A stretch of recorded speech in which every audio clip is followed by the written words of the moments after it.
যুক্তরাজ্যের ওল্ডহ্যামে দারুল হাদিস লতিফিয়া নর্থ ওয়েস্টের উদ্যোগে অনুষ্ঠিত হয়েছে গ্র্যাজুয়েশন অনুষ্ঠান। অনুষ্ঠান উপলক্ষে 4 শতাধিক শিক্ষার্থীকে আলিমা, কারি, কারিয়া ও হাফিজে কোরআন হিসেবে সম্মাননা প্রদান করা হয়। মাওলানা বেলালুর রহমানের উদ্যোগে ও ইমাম মাওলানা খায়রুল হুদা খানের উপস্থাপনায় অনুষ্ঠানে স্বাগত বক্তব্য রাখেন দারুল হাদিস লতিফিয়া নর্থ ওয়েস্টের প্রিন্সিপাল মাওলানা সালমান আহমদ। প্রধান অতিথি হিসেবে উপস্থিত ছিলেন আল্লামা ইমাদউদ্দিন। বিশেষ অতিথি হিসেবে বাংলাদেশ থেকে ভার্চুয়ালি বক্তব্য রাখেন আল্লামা হুসামউদ্দিন। আরও বক্তব্য রাখেন মাওলানা মোহাম্মদ হাসান, মাওলানা গুফরান আহমদ এবং মুফতি মাওলানা আশরাফুর রহমান। অনুষ্ঠানে আগত শিক্ষার্থীদের হাতে বিশেষ উপহার তুলে দেওয়া হয়। বিশেষ দোয়া মাহফিলের মধ্যে দিয়ে অনুষ্ঠানের সমাপ্তি ঘোষণা করা হয়।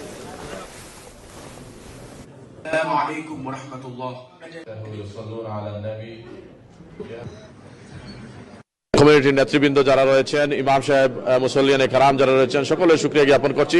বিশেষ করে আমাদের যারা ফাউন্ডার মেম্বার, আমাদের যারা লাইফ মেম্বার রয়েছেন, আমাদের আজকের এই বিশেষ মাহফিলের গ্রাজুয়েশন সেরিমনির যারা স্পন্সর রয়েছেন, আল্লাহ পাক সকলকে কবুল করুন।